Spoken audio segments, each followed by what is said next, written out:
জাতীয় নাগরিক পার্টি এনসিপির দক্ষিণাঞ্চলের মুখ্য সংগঠক হাসনাত আব্দুল্লাহ বলেছেন, যাকে গণঅভ্যুত্থানের পরে রাষ্ট্রপ্রধান বানানো হয়েছে উনি লন্ডনে গিয়ে সিজদা দিয়ে এসেছেন।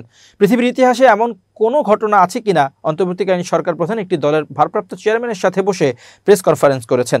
ওই দিনই তিনি লন্ডনের সরকারকে বেচে দিয়ে এসেছেন বলেও মন্তব্য করেন তিনি।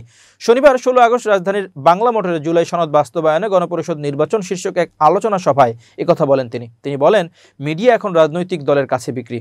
প্রশাসনে দেখা যায় সচিবালয়ে 5টায় অফিস শেষ হয়, 4টা থেকেই গুলশান ও পল্টনে লাইন দেওয়া শুরু হয়।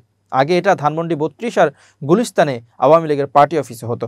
এটি যে জাতীয়তাবাদী রাজনীতিতে সুখকর ব্যাপারটি এমনও নয়। এনসিপির এই নেতা বলেন, জাতীয়তাবাদী রাজনৈতিক দলের অনেকেই আমাদেরকে শত্রু জ্ঞান করে, কিন্তু কোনো লাভ নেই। কারণ 5 আগস্টের পর আপনি যদি মনে করেন এই দিনটি যে কারণে হয়েছে সেই কারণগুলোকে বিদ্যমান রেখে আপনি একটা নতুন রাষ্ট্র ব্যবস্থার দিকে যাবেন, তাহলে আপনি আরও একটি গণপ্রতিরোধের শিকার হবেন। এ সময় চ্যালেঞ্জ করে তিনি বলেন, একজন রাজনীতিবিদ বলেছেন ব্যবসা প্রতিষ্ঠান থেকে নাকি আমরা টাকা নিয়েছি। আমি আপনাদেরকে চ্যালেঞ্জ করে বললাম, যার কাছ থেকে টাকা নিয়েছি তাদের কেউ এসে সাক্ষ্য দিয়ে যাক যে আমরা তাদের কাছ থেকে টাকা নিয়েছি, অথবা এটার নথিপত্র থাকবে। একটা প্রমাণ যদি পাওয়া যায় হাসনাত আব্দুল্লাহ বা তার সহযোদ্ধারা দুর্নীতি করেছে, আমরা রাজনীতি থেকে ইস্তফা দিব। নির্বাচন নিয়ে হাসনাত বলেন, আমাদেরকে বলা হয় আমরা নির্বাচন পেছাতে চাই। আর নির্বাচনের টাইমলাইন নিয়ে আমাদের কোনো সমস্যা নেই। নির্বাচন নভেম্বর, ডিসেম্বর বা জানুয়ারিতে হোক আমাদের কোনো সমস্যা নেই, কিন্তু রুলস অফ গেম চেঞ্জ করে নির্বাচন হতে হবে। নির্বাচন যখনই হোক অবশ্যই সেটা গণপরিষদ নির্বাচন হতে হবে।